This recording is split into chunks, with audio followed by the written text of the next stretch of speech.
사도신경으로 신앙을 고백하시겠습니다. 나는 전능하신 아버지 하나님 천지의 창조주를 믿습니다. 나는 그의 유일하신 아들 우리 주 예수 그리스도를 믿습니다.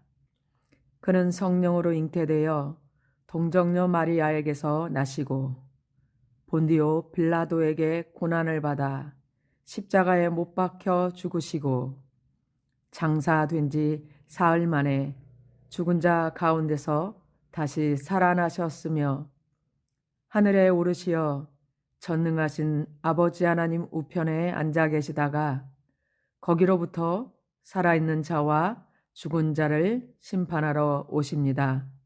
나는 성령을 믿으며 거룩한 공교회와 성도의 교제와 죄를 용서받는 것과 몸의 부활과 영생을 믿습니다. 아멘. 찬송가 91장 찬양하시겠습니다. 슬픈 마음 있는 사람 예수 이름 믿으면 영원토록 변함없는 기쁜 마음 얻으리. 예수의 이름은 세상의 소망이요 예수의 이름은 천국의 기쁨일세. 거룩하신 주의 이름 너의 방패 삼아라. 환난 시험 당할 때에 주께 기도드려라. 예수의 이름은 세상의 소망이요 예수의 이름은 천국의 기쁨일세. 존귀하신 주의 이름 우리 기쁨 되도다. 주의 품에 안길 때에 기뻐 찬송 부르리. 예수의 이름은 세상의 소망이요 예수의 이름은 천국의 기쁨일세. 우리 갈 길 다 간 후에 보좌 앞에 나가 왕의 왕께 경배하며 면류관을 드리리. 예수의 이름은 세상의 소망이요 예수의 이름은 천국의 기쁨일세. 다 함께 기도하시겠습니다. 사랑의 하나님, 사순절이 깊어가고 있습니다. 다음 주는 종려주일을 시작으로 고난주간이 시작합니다. 우리를 위해 우리 때문에 이 땅에 오시고 우리 때문에 고난당하시고 우리 때문에 십자가에 죽임당하신 예수 그리스도께 감사와 영광을 올려드립니다. 이 사순절 기간 우리 성도님들이 새벽마다 달려나와 하나님 앞에 무릎 꿇고 말씀을 사모하며 주님의 은혜를 감사하는 기도를 올리고 있습니다. 주님께서 우리 성도들의 마음을 받아주시고 만나주시고 다시 새로워지고 더 새로워지는 그런 사순절 기간 특별 새벽 기도회가 되도록 인도하여 주시옵소서. 하나님, 이를 위해 수고하는 많은 성도들의 수고를 기억하여 주시고 특별히 날마다 아침마다 말씀을 준비하여 선포하는 우리 이유성 목사님 건강을 지켜주시고 선포되는 말씀으로 우리가 기뻐하며 감사하며 주님 앞에 화답하는 시간들이 되도록 인도하여 주시옵소서. 하나님, 이 시간도 주의 말씀을 가지고 세계 곳곳에 나가 있는 우리 선교사님들, 가정마다 또한 사역하는 곳마다 이 사순절의 은혜와 깊은 묵상이 있게 도와주시옵소서. 이 자리에 참석하기 원하지만 병환으로 참석하지 못하고 주님 지속적으로 기도하는 아픈 성도들이 있습니다. 주님 찾아가 주셔서 주의 보혈로 정결케 하시며 깨끗게 하시며 회복케 하시는 역사와 능력들이 나타나게 도와주시옵소서. 하나님 말씀 앞에 섭니다.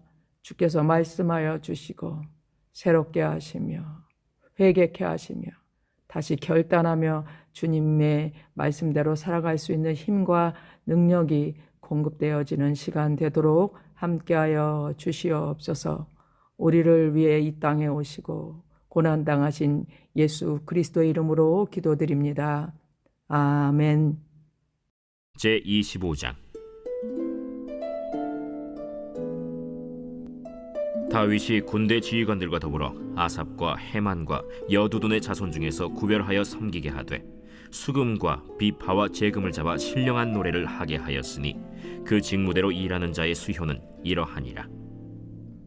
아삽의 아들들은 삭굴과 요셉과 느다냐와 아사렐라니 이 아삽의 아들들이 아삽의 지휘 아래 왕의 명령을 따라 신령한 노래를 하며 여두둔에 이르러서는 그의 아들들 그달리아와 스리와 여사야와 시므이와 하사랴와 맏디디아 6사람이니 그의 아버지 여두둔의 지휘 아래 수금을 잡아 신령한 노래를 하며 여호와께 감사하며 찬양하며 헤만에게 이르러는 그의 아들들 붓기야와 마따냐와 우시엘과 스브엘과 여리못과 하나냐와 하나니와 엘리아다와 깃달디와 로맘디에셀과 요스브가사와 말로디와 호딜과 마하시옷이라. 이는 다 헤만의 아들들이니 나팔을 부는 자들이며 헤만은 하나님의 말씀을 가진 왕의 선견자라. 하나님이 헤만에게 14아들과 3딸을 주셨더라. 이들이 다 그들의 아버지의 지휘 아래 재금과 비파와 수금을 잡아 여호와의 전에서 노래하여 하나님의 전을 섬겼으며 아삽과 여두둔과 헤만은 왕의 지휘 아래 있었으니 그들과 모든 형제 곧 여호와 찬송하기를 배워 익숙한 자의 수효가 288명이라. 이 무리에 큰 자나 작은 자나 스승이나 제자를 막론하고 다같이 제비 뽑아 직임을 얻었으니 첫째로 제비 뽑힌 자는 아삽의 아들 중 요셉이요 둘째는 그달리아이니 그와 그의 형제들과 아들들 12명이요 셋째는 삭굴이니 그의 아들들과 형제들과 12명이요 넷째는 이스리이니 그의 아들들과 형제들과 12명이요 다섯째는 느다냐니 그의 아들들과 형제들과 12명이요 여섯째는 붓기야니 그의 아들들과 형제들과 12명이요 일곱째는 여사렐라니 그의 아들들과 형제들과 12명이요 여덟째는 여사야니 그의 아들들과 형제들과 12명이요 아홉째는 마따냐니 그의 아들들과 형제들과 12명이요 열째는 시므이니 그의 아들들과 형제들과 12명이요 11째는 아사렐이니 그의 아들들과 형제들과 12명이요 12째는 하사랴니 그의 아들들과 형제들과 12명이요 13째는 수바엘이니 그의 아들들과 형제들과 12명이요 14째는 맏디디아니 그의 아들들과 형제들과 12명이요 15째는 여레못이니 그의 아들들과 형제들과 12명이요 16째는 하나냐니 그의 아들들과 형제들과 12명이요 17째는 요스브가사니 그의 아들들과 형제들과 12명이요 18째는 하나니니 그의 아들들과 형제들과 12명이요 19째는 말로디니 그의 아들들과 형제들과 12명이요 20째는 엘리아다니 그의 아들들과 형제들과 12명이요 21째는 호딜이니 그의 아들들과 형제들과 12명이요 22째는 깃달디니 그의 아들들과 형제들과 12명이요 23째는 마하시옷이니 그의 아들들과 형제들과 12명이요 24째는 로맘디에셀이니 그의 아들들과 형제들과 12명이었더라.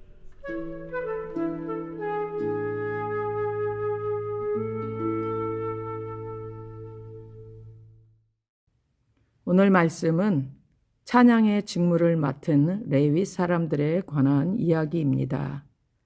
구별하여 섬기게 하되라는 제목으로 묵상하고자 합니다.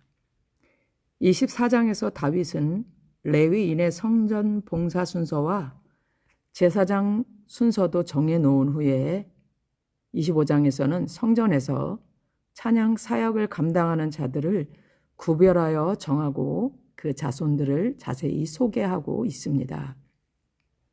다윗은 찬양을 좋아했던 사람입니다. 찬양이 어떤 역할을 하는지 너무도 잘 알고 있던 찬양의 사람입니다. 시를 지어 하나님께 감사하고 곡을 붙여 노래하기를 즐거워했던 왕입니다. 그래서 시편에 다윗의 시편이라는 서두로 시작하는 다윗의 시가 많음을 우리는 알고 있습니다. 또 다윗은 수금 연주에도 뛰어난 실력자였습니다. 사무엘상 16장 23절 말씀에 보면 다윗이 수금을 연주할 때 사울에게 역사하는 악령이 떠난 사건이 기록되어 있습니다.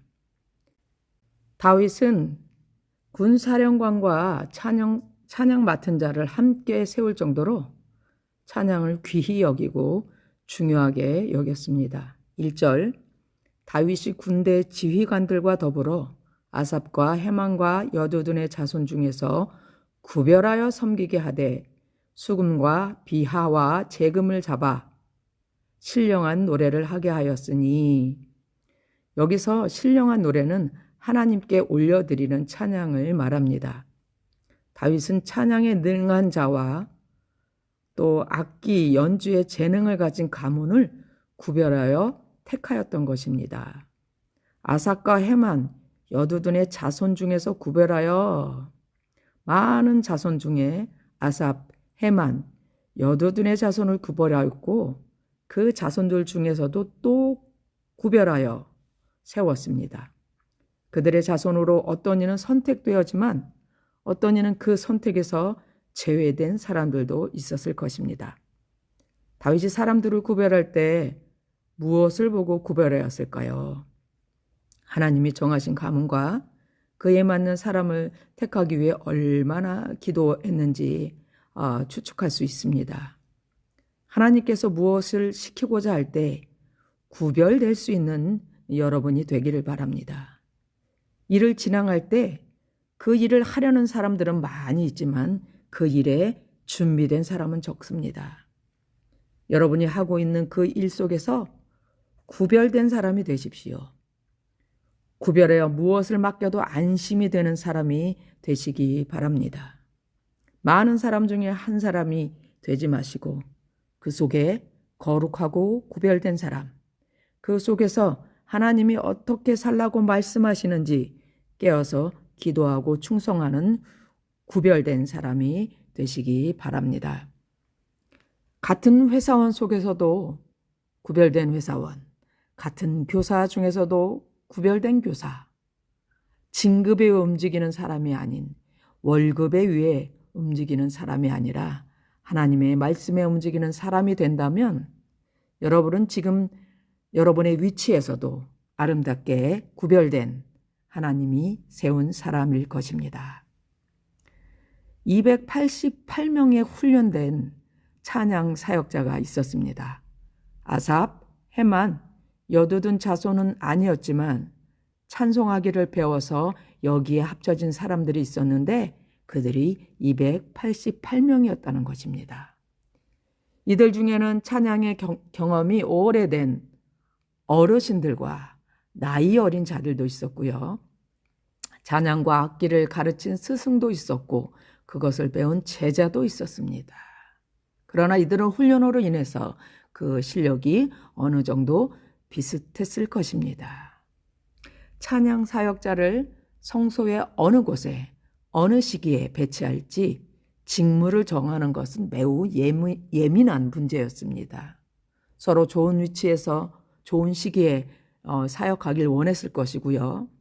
서로 마음에 맞는 사람끼리 하길 원했을 것입니다. 다윗이 찬양 직무 분담을 위해 사용한 방법은 바로 제비뽑기였습니다. 8절 이 무리의 큰 자나 작은 자나 스승이나 제자를 막론하고 다 같이 제비 뽑아 직임을 얻었으니, 다 같이 제비 뽑아 직임을 얻었으니.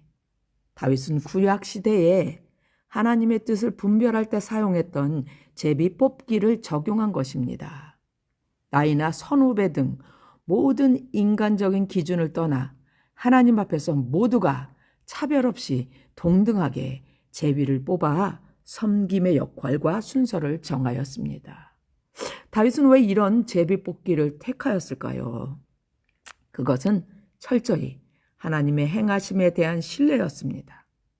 이는 하나님의 일을 감당하는 것은 사람이 기준이 되지 말고 하나님의 뜻이 기준이 되어야 함을 보여주는 모습입니다. 그 당시에도 제비 뽑기는 운처럼 여겨졌을 것입니다. 사람들의 어떤 노력이나 수고로 실력이나 그것을 본 것이 아니라 운이 좋아서 제비 뽑는 리더의 손에 뽑히면 선택되는 것이라고 생각할 수 있습니다. 그런데 정말 운일까요? 다윗과 이스라엘 백성들은 그것이 운이 아님을 알았습니다. 하나님이 그 속에서 역사하심을 알았다는 것입니다. 찬양 사역자들을 세우고 훈련시키는 일, 그것은 다윗과 지도자들이 하였지만 그 직무를 정하는 일은 철저히 하나님의 인도하심을 바라면서 제비 뽑기를 택하였던 것입니다. 세상을 살 때도 마찬가지입니다. 겉으로 분명히 운처럼 보이는 일이라 하더라도 그 일은 하나님의 주관하시는 일입니다. 혹시 나는 왜 이렇게 운이 없는 거야? 저 사람만 운이 따르네? 라고 생각하지 않는지요. 운 때문에, 운이 좋아서라는 생각을 버려야 합니다. 믿는 성도들에게는 운 때문이 아니라 그것에는 반드시 하나님의 뜻이 있기 때문이죠. 여러분이 기도하며 최선을 다하고 일어나는 일들에 대해서는 지금 당장 이해가 되지 않더라도 받아들이십시오. 하나님은 하나님의 때에 하나님의 뜻을 하나님의 택한 여러분을 통해 이루시는 신실하신 분이십니다. 다윗이 찬양 사역자의 직임을 정할 때 제비 뽑기를 택한 또 한 가지 이유는 하나님의 말씀 앞에 모든 사람은 동등하기 때문입니다. 말씀에 순종해야 하는 자녀들임을 알았기 때문입니다. 부자나 가난한 자나 권세자들이나 평민이나 나이가 많으나 적으나 하나님 말씀 앞에서는 그 모든 것이 의미가 없으며 말씀에 순종하는 자세만이 요구됨을 보여주는 것입니다. 이런 신앙의 원리는 교회의 삶에서도 중요합니다. 하나님을 섬기는 데는 차별이 없습니다. 하나님은 외모로 사람을 취하지 않으신다는 사실을 그대로 반영한 것입니다. 우리가 교회를 섬길 때 이처럼 하나님을 아는 지식과 기준이 언제나 반영되어야 할 것입니다. 다윗은 성전 봉사자 24반열과 제사장의 24계열로 나눈 데 이어서 예배를 위한 찬양 사역자 성가대도 24계열로 조직하였습니다. 가족 공동체가 한 목소리로 하나님을 찬양했다는 것은 하나님을 경배하는 삶이 생활의 중심이 되었다는 말입니다.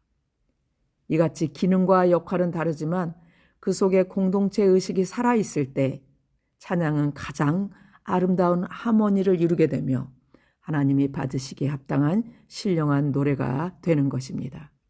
다윗의 이런 여러 결정에 대해 불평하는 레위인들이 없었습니다. 이 얼마나 아름다운 모습입니까? 다윗은 하나님의 뜻에 따라 지혜롭게 분별하여 결정하고 백성들은 감사함으로 순종함으로 이 결정에 따르고 순복했습니다. 하나님께서 다윗의 시대에 주셨던 공동체의 질서와 연합의 은혜를 오늘 우리 교회 가운데도 충만히 부어주시기를 바랍니다. 본문에서 찬양을 말하는 신령한 노래는 히브리어로 예언하다는 의미가 담겨 있습니다.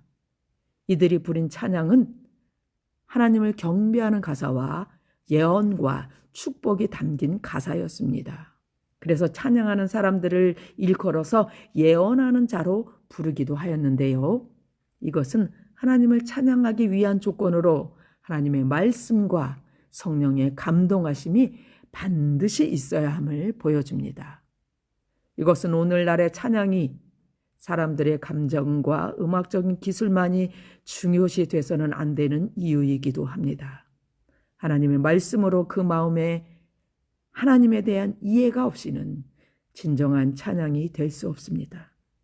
찬양은 하나님의 행하신 일을 깨닫고 하나님에 대한 감사와 영광을 돌리는 것이 되어야 합니다. 하나님이 내 삶의 능력자요, 인도자이며 구원자심을 드러내는 것이 그 신앙 고백이 찬양입니다. 말씀을 정리하겠습니다.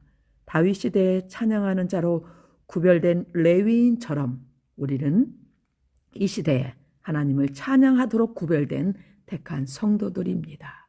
이사야 3장 21절 이 백성은 내가 나를 위하여 지었나니 나의 찬송을 부르게 하려 함이니라. 아멘. 신령한 노래 곧 찬송으로 하나님을 섬기기 위해 우리를 구별하여 부르셨음을 기억하시기 바랍니다. 사순절 기간 우리를 위해 고난당하신 주님의 십자가를 감사하며 오늘도 신령한 노래로 찬양을 올려드리는 저와 여러분이 되시기 바랍니다. 주기도문으로 예배를 마치겠습니다. 하늘에 계신 우리 아버지, 아버지의 이름을 거룩하게 하시며 아버지의 나라가 오게 하시며 아버지의 뜻이 하늘에서와 같이 땅에서도 이루어지게 하소서. 오늘 우리에게 일용할 양식을 주시고 우리가 우리에게 잘못한 사람을 용서하여 준 것 같이 우리 죄를 용서하여 주시고 우리를 시험에 빠지지 않게 하시고 악에서 구하소서.